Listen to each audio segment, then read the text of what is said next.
வணக்கம் மக்களே, welcome to நம்ம திருச்செந்தூர். எல்லாரும் எப்படி இருக்கீங்க? இன்று 5/5/2026 செவ்வாய்க்கிழமை.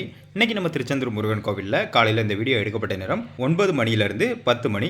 நேற்று தமிழகத்தின் தேர்தல் முடிவுகள் வெளியான நிலையில் இன்றைக்கி நம்ம திருச்செந்தூர் முருகன் கோவிலில் ரொம்ப பெரிய அளவுக்கு பக்தர்கள் கூட்டம் இல்லைன்னு தான் சொல்லணும். பொது தரிசன வரிசையில் நம்ம இன்றைக்கி காலையில் வீடியோ எடுத்த நேரத்தில் அதிகபட்சமாக பார்த்தீங்கன்னா ஒரு 1லேருந்து 1.5 மணி நேரத்துக்குள்ளே சாமி கும்பிட்ற அளவுக்கு தான் பக்தர்கள் கூட்டம் இருந்தாங்க. அதே மாதிரி மூத்த குடிமக்கள் தரிசன வரிசையெல்லாம் காலியாக தான் இருந்தது. விரைவு தரிசன வரிசையான ₹100 கட்டண தரிசன வரிசையுமே காலியாக தான் இருந்தது. அதிகபட்சமாக பார்த்தீங்கன்னா ஒரு 1லேருந்து 1.5 மணி நேரத்துக்குள்ளே இன்றைக்கி வர்ற பக்தர்கள் சாமி தரிசனம் பார்க்கலாம்.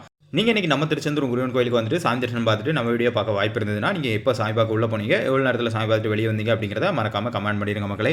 நம்ம திருச்செந்தூர் முருகன் கோவிலில் தரிசன வரிசையிலையும் இப்போ பக்தர்களுக்கு சாப்பாடு கொடுக்க ஆரம்பிச்சிட்டாங்க. அதாவது தரிசனத்திற்காக காத்திருக்கக்கூடிய பக்தர்களுக்கு ₹100 கட்டண தரிசன வரிசை, பொது தரிசன வரிசை, இப்படி தரிசன வரிசையிலையுமே சாப்பாடு கொடுக்க ஆரம்பிச்சிட்டாங்க. காலையில் வந்து பொங்கல், மதியம் வந்து பார்த்தீங்கன்னா பிரியாணி, வெஜிடபிள் பிரியாணி போடுறாங்க. நாமளும் உள்ளே இன்றைக்கி போயிட்டு அந்தால சாப்பாடு எப்படி இருக்குன்னு வாங்கி சாப்பிட்டு பார்த்தோம். உண்மையிலே சொல்கிறாங்க, ஹோட்டல் சாப்பாடு, அதாவது ஒரு பெரிய ஹோட்டல் இருக்குன்னு வச்சுக்கலாம், அந்த ஹோட்டல் சாப்பாடு தோத்துரும், அந்த அளவுக்கு சூப்பராக இருந்துச்சு. நீங்கள் இந்த சாப்பாடை சாப்பிட்ருந்தீங்க அப்படின்னா எப்படி இருந்துச்சு அப்படிங்கிறத மறக்காம கமெண்ட்ல சொல்லிடுங்க. எலெக்ஷன் ரிசல்ட்லாம் முடிஞ்சிட்டு இனிமே திருச்செந்தூர் முருகன் கோயிலை பொறுத்த வரைக்கும் பக்தர்கள் கூட்டம் மறுபடியும் இயல்பு நிலைக்கு, அதாவது இந்த சம்மர் டைம்ங்கிறதுனால அதிகமாக வர ஆரம்பிச்சிருவாங்க. இந்த ரிசல்ட்டுங்கிறதுனால ஒரு 2-3 நாட்கள் பக்தர்கள் கூட்டம் இல்லை.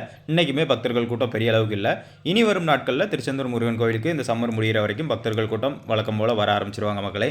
தொடர்ந்து திருச்செந்தூர் முருகன் கோயில் பற்றிய தகவல்களுக்கு நம்ம திருச்செந்தூர் சேனலை சப்ஸ்கிரைப் பண்ணி வச்சுக்கோங்க. தினமும் தகவலுடன் என்றும் அன்புடன் நம்ம திருச்செந்தூரிலிருந்து நான் உங்கள் அகிலன்.